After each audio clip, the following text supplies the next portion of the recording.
Alright, now my own topics. After I've done talking about T-Sizzle, justice for him and all that, I hope YouTube heard what I said. But anyways, I got one interesting topic that I want to talk about. And I've been wanting to make this for a while, but always unmotivated and procrastinated. So yeah, this video might be long, but here goes. The title, or the topic rather, is what if our consciousness is made of flesh?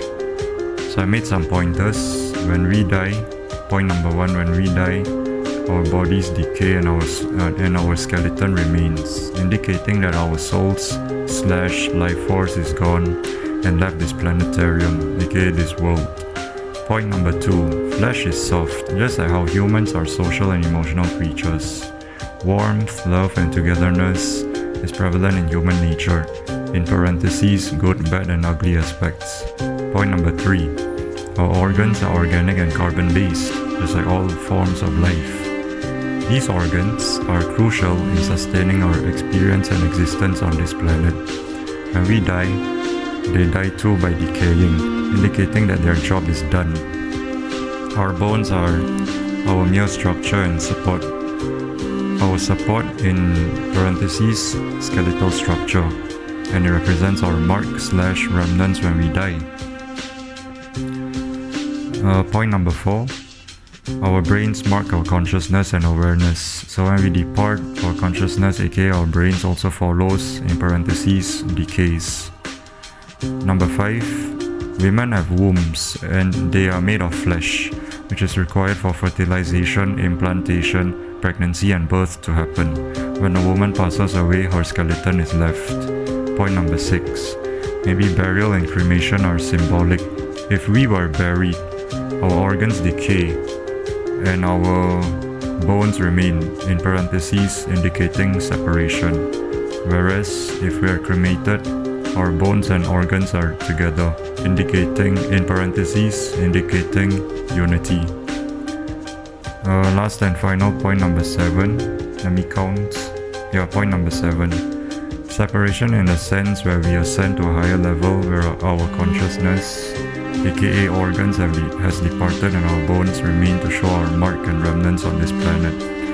And unity where our bones and organs are incinerated together and are kept in an urn, URN, in parentheses, trapped / contained, to be remembered / memorable or spread somewhere, in parentheses, free / released, and ascended to a higher level. And this kind of reminds me of God of War, where Kratos and his son Atreus, aka Loki, goes to Jotunheim to spread Kratos' wife's ashes, or Atreus' mother's ashes, kind of like freedom, unless it's kept in an urn where it's contained and then you keep it in the mausoleum or something, wherever you keep them, mortuary I guess, or just in an urn where, as a keepsake, where the family members can keep. So it's a really interesting thought that came into my mind, and like I said, I've been wanting to talk about it, but always pushed it forward, always brought it forward, never talked about it, but here, now, today's the day where I talk about it. Our flesh, our meat, right, is soft, or obviously, to show love, warmth, togetherness, community, embrace, warm embrace, right? To unite two souls, the masculine and feminine, male and female. Unless you're homosexual or anything, then there's nothing wrong with that. I'm just those are also included. Two guys and two girls if you're lesbians. Yeah, as long as there's a unity, and that is amazing. That's magical.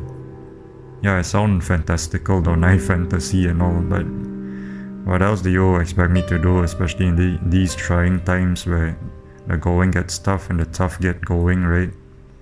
Not every one of us are tough, right? We can only go as far as we can, as far as humanly possible. And then especially when we see how life in the end does not matter. So what's the point? Why are we trying to waste ourselves away and degrade ourselves, deteriorate ourselves by doing all these meaningless things when we might as well? The idealistic thing to do is obviously doing what we want and what we are passionate about. We only have a limited time in this borrowed meat suit, borrowed time, borrowed resources in this material realm. But in the spiritual realm, when we ascend, our life force within will go as well. I believe that maybe we go to the state of non-existence. There's a lot of things that are possible, I also believe that we go to the sky, the space, you see all those stardust in outer space. I believe that's part of us, or that is us. Those are like fellow human beings and other animals as well, or just other living things. There's a thought, It's very interesting. It's a forethought that I had for a while, and now I'm speaking about it. And I don't get it why we are so harsh and so barbaric and brutal with one another, especially being Homo sapiens, 46 chromosomes, and humans, right? All these hominids, humans. I thought we were supposed to be more humans than animals, even though we are animals, but we can still choose to be more sentient and more human than to be bestiality and primal, which a lot of us are in this day and age, unfortunately. A lot of us are out for ourselves, it's the survival of the fittest, it's a fight or flight. What else? Who is quick gets it, I guess. Who is fast enough will get the rewards. And yeah, even animals, they are like us. Got the meat, the bones, the skin and all. And then we have the consciousness too, as do they, the brain, which keeps us alive. We have the pituitary gland in our brains that releases all these hormones, feel-good hormones, bodily functions. It goes back to the brain, the nape, the back of our necks, the spinal cord, our vertebrae, the backbone. So, like I said, the bone is like the skeletal structure, the support system, the support structure. And another thing, our endoskeleton represents our mark and remnants when we die. So it's like very symbolic, and I'm all about symbolism. I love symbols. I'm a big time symbol fanatic. Just like Silent Hill, Silent Hill got all those creatures. Resident Evil also, if I'm not mistaken, maybe. Or maybe it's just basic zombie infections and all that. All those viruses. But yeah, I love it. I love symbols. I love symbolism. And we are like always trying to be tough, which we should, because this life, this planet, this existence is tough, rough and tough on us, so we have to be rough and tough as well to combat. Things are not easy, we just get stronger. And it kind of contradicts how us humans are, or just animals are in general. But yeah, it's a do or die, it's dog eat dog world. But I just thought if us humans could actually come together stronger in numbers, community, then we wouldn't have to be that, right? Because we equally segregate and we equally distribute the energies and auras and the resilience and the capabilities, the durability amongst each other, because there's huge numbers of us, but you see we are segregated, tribal. Then each one of us have to be respectively resilient and solid. So even if our flesh is soft, right, we can't harden it unless we put metal in it, but then that also goes against our biology. The metal can rust and give us tetanus, gangrene. You know, like Wolverine, right? His bones are made of adamantium and then has adamantium poisoning. But his former self is like us, except he's a beast. He's Wolverine. And his bones calcified, calcium. You get what I mean? And then our organs, organic and carbon based, all forms of life. Yep, that's true. I just want to recap my points so I don't veer off into blabbering, even though I'm sure I pretty much am. But the purpose of me doing that also is because I want this video to be long, you know, maybe average 25 minutes. Because this is a big topic, this is a big thought, and I'm only at the 11 minute, you know. And then our mothers, you know, talk about women. Yep, credits to women out there, you know. Even the natives, the indigenous people from America, Canada, they really cherish women. There's even women leaders in the tribes, you know. The chief or the chiefess, believed to be like the portals, you know. The portals from this realm to another realm or something, you know. It's amazing. And yeah, women have wombs, softness, right? And obviously men can't carry that because we are like more muscular. We have more musculature, and women have more elasticity. Women are more elastic, men are more muscular. So I think if we were to carry the offspring like seahorses, I think it would probably crush the offspring, because we like flex, you know, our muscles and our body build is not accustomed for a pregnancy and childbearing. That's the women, you know, where it can stretch. Yeah, even though it's like the endometrium and all that is like muscles also, but it's softer. There's more elastin or elastin, you know, however you pronounce it. I pronounce elastin, you know, kind of like the British pronunciation, even though they probably pronounce it as elastin. I pronounce it elastin, elasticity. And then, you know, it also like contracts, the muscles contract, you know, and they're giving birth to us.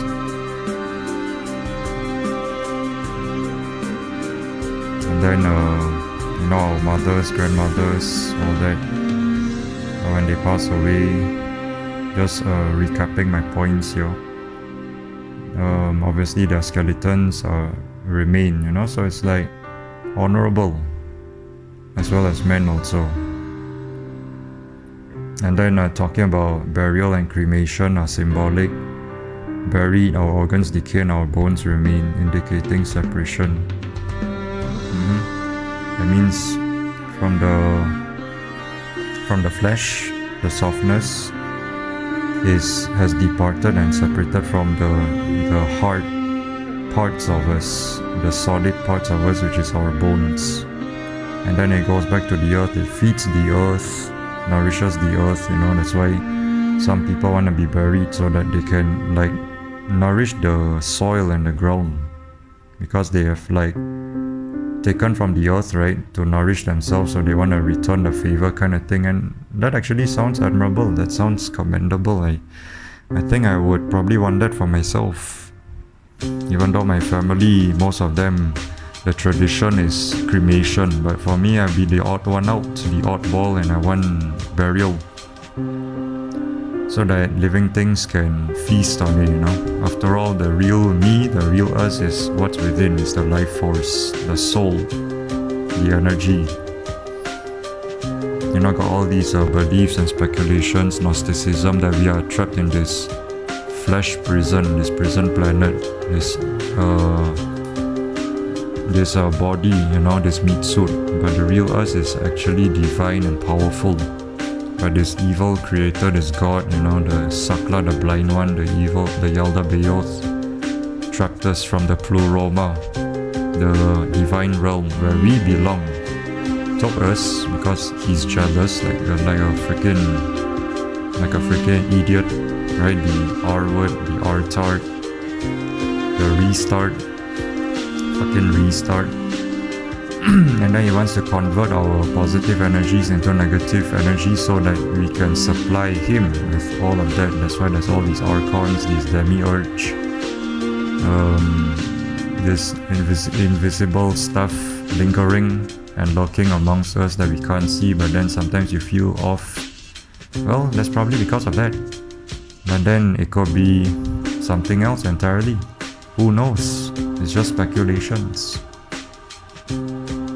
That's why we always have to feed our bodies, otherwise we start to hurt, our stomach start to eat itself, the stomach acid, aka hydrochloric acid, the gallbladder starts to act up, all this and that, thirst. You see, if we were divine, rightfully so, from the jump, from the get-go, we wouldn't have to depend and rely on all these materialistic stuff, resources, these earthly resources to cater to us and nourish us. But you see, we are trapped. That's why there's all these things where to escape you have to do divine things, like people say, not in a religious term, even though it kind of coincides, it kind of links with each other, interlinked. But one of them is semen retention for the guys, and for the women it's refrain yourself from sleeping around, to be truly divine. Be vegans, be vegetarians, which is gonna be tough, because even though I've been eating vegetarian/vegan stuff, sometimes I will resort back to meat. So it's gonna be tough, But then, who knows? These things might not be contributable, if that's a word. It might not even contribute to anything. It's just speculations. It's all these what if this, what if that, maybe. There's no solid answer. There's no right or wrong. Who knows? Well, actually there is. That's why there's all these laws and whatnot, right? Because we can't obviously just commit all these heinous crimes according to our wishes and impulsivity. No. There's limitations, there's hindrances, there's things you cannot do and can do. So yeah, it's good obviously. I'm not saying that's bad. But as of now, it's overboard and it's ridiculous. So that needs to be culled a bit, and that needs to be taken down, needs to be amended. There needs to be some reformations going on with the laws, with how things are, because it's just getting out of hand, out of whack, and it's ridiculous, to be frank. But is it gonna happen? Who knows? Maybe not. And then our separation, spoken about that already. Now we are talking about cremation. Our bones and organs are together, unity. That's why maybe if we were to be cremated, it's purity, it's cleansing. Notice that most cleansing factors or facets, or just the metaphor, I guess, it oftentimes concerns fire. In the religious context, even though religion is BS, I'm just trying to make a point here. I'm just saying it's if we are so evil and so animalistic and beastly and materialistic and earthly, and we choose the world and blah blah blah, then we go to damnation and hell and all that, and then it's fire, the lake of fire, burn to cleanse and purify and all that. But then at the same time, it's we are damned for all eternity, Even though if it's like that, if fire is associated with purity and purification, in some sense, does that mean we have a chance to redeem ourselves and go to heaven or something? Or maybe the middle ground, purgatory. We get purified because we are not so bad, but we are also not so good. So we need to be purified and purged. Our evils and wickedness and all that sins are purged. I sound religious, right? But no, I'm not. Fuck religion. I'm just trying to say, maybe it's copycat. Maybe these things are taken from religion and then they want to instill it in their own beliefs and all that, and then claiming that they created those things. No, who knows? Maybe I'm right, maybe I'm wrong.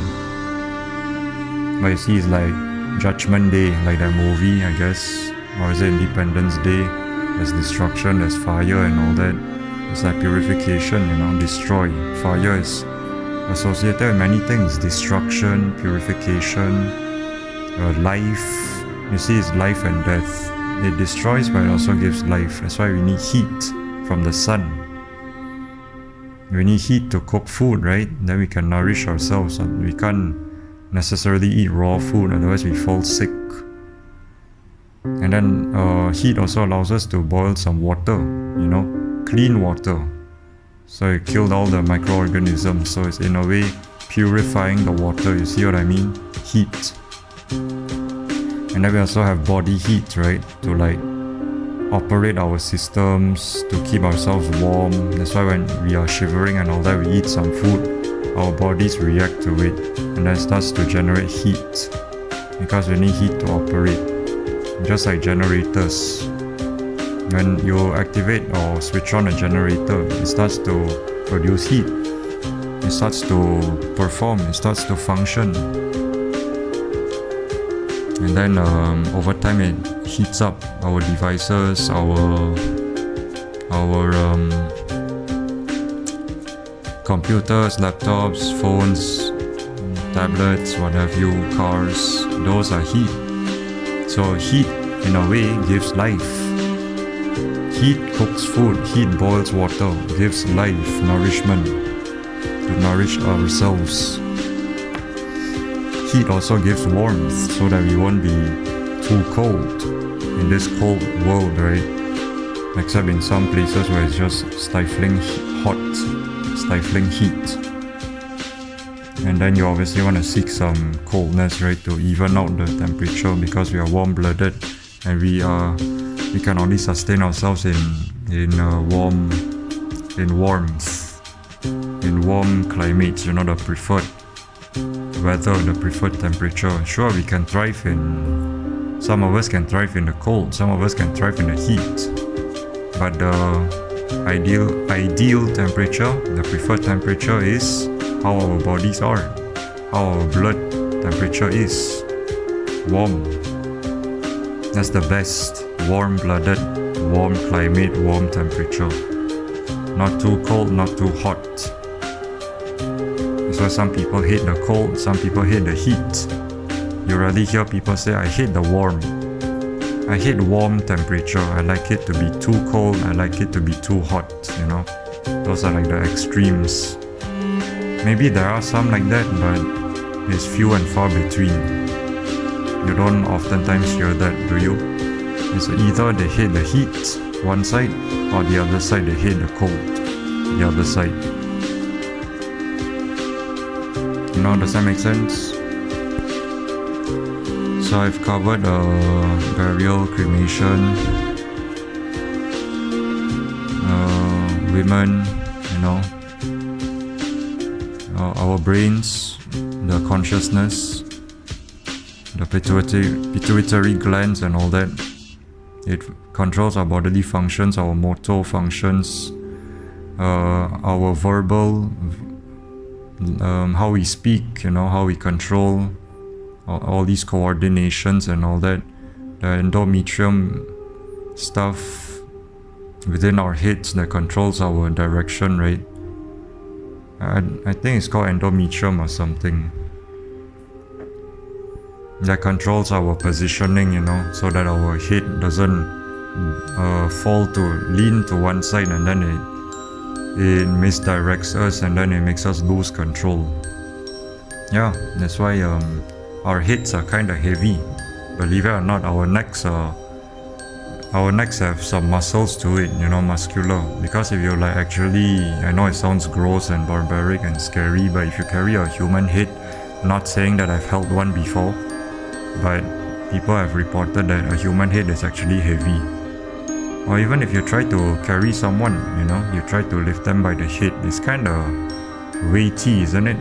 If that's a word. It's kind of, there's some load to it. There's some burden. It's kind of burdensome. So a human head is like heavy, and then our necks support it on our shoulders, right? Head and shoulders, knees and toes, just like the kindergarten lullaby or song, nursery rhyme, whatever you want to call it. So yeah, it has some importance, our head, our brains. That's why when we get shot or when our heads are removed from our bodies, disembodied, right, we die immediate. But if we injure other parts of our bodies, we are still alive, but obviously we are in torment, we are feeling pain, and we are like slowly dying. But when it comes to our heads, it's almost instantaneous, or most of the time it's instantaneous, because that's the vital part. Even if our hearts stop, right, we can still jumpstart it with a defibrillator. But our brains, no. Once we die, once we are cooked, we are cooked. Once we are croaked, once we are departed from this planet, then we are gone. That's it. So it's our consciousness, we use our eyes and we see, we visualize, we are aware, the five senses. Our eyes, ears, nose, tongue, and skin. Yeah. Back in school, seeing, hearing, touching, tasting, smelling. The world through our senses. The five main senses. So the brains, when we depart our consciousness, aka our brains also follows. Yeah, rightfully so. Connected, interlinked, aka decay. Our brain, organic, carbon-based, so flesh. So it decays, symbolizing departure, symbolizing that we are gone. Just like our consciousness or awareness, that's why, same thing. Consciousness and awareness. That's why some people believe that we enter into a deep sleep, that we die. But who knows? That could be true, that could be false. Our brains just shut down, deteriorate, rot, decay into the soil or whatever, eaten by some animal or animals, and then our consciousness are gone also. It's just that our consciousness and awareness is in the flesh form, it's in the material form, the equivalence, put it that way. The equivalence of our consciousness and awareness is our brains, in the flesh form, in the material form, the earthly form, kind of like Christianity. God is in human form, even though it's BS. That's why people say when Jesus Christ died, does that mean God died? No. And maybe it's trying to tell us something, but the way it's constructed is like too far gone and too effed up.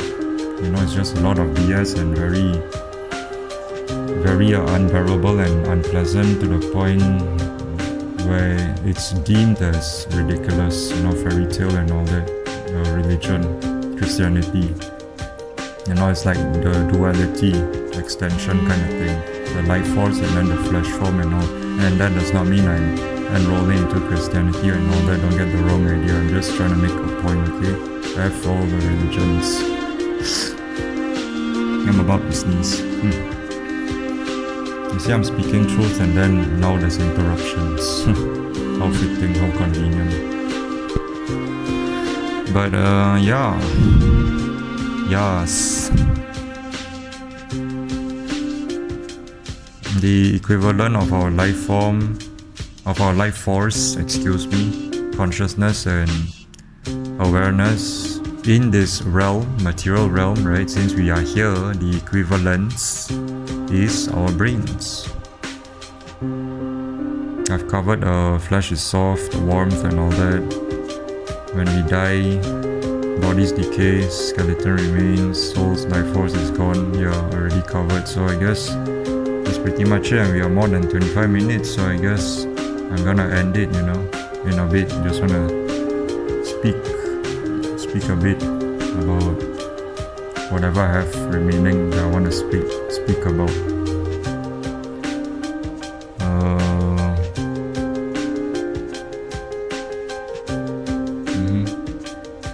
I also covered the ashes being spread, Kratos, Atreus, separation and unity.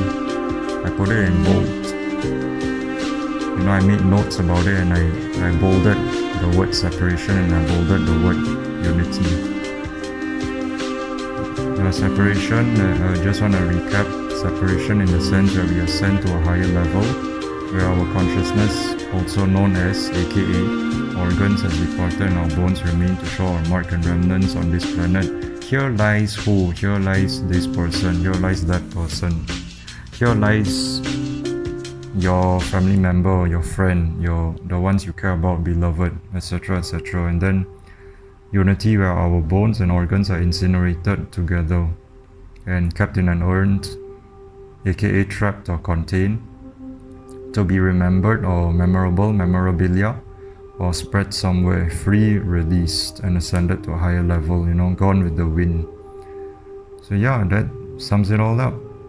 Been wanting to make a video about this, and I finally did. Yay! So what y'all think?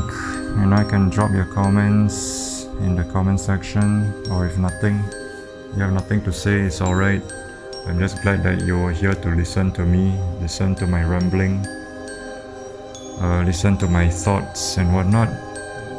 Yeah, stay tuned for more to come, more topics, and also about my personal life, a little sub story.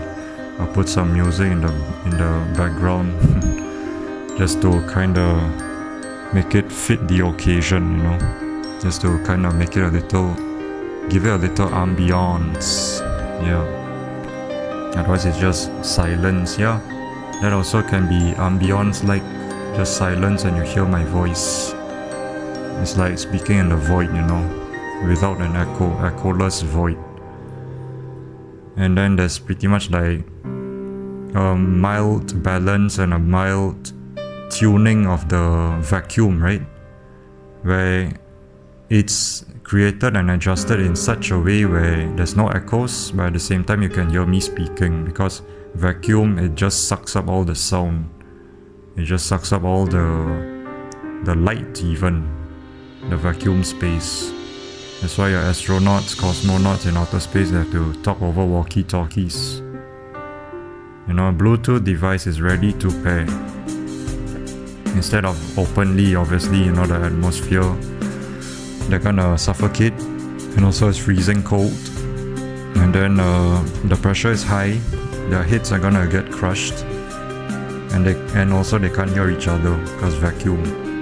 Yeah. Beyoudoyou, that's all I gotta say. Signing out now. Adios.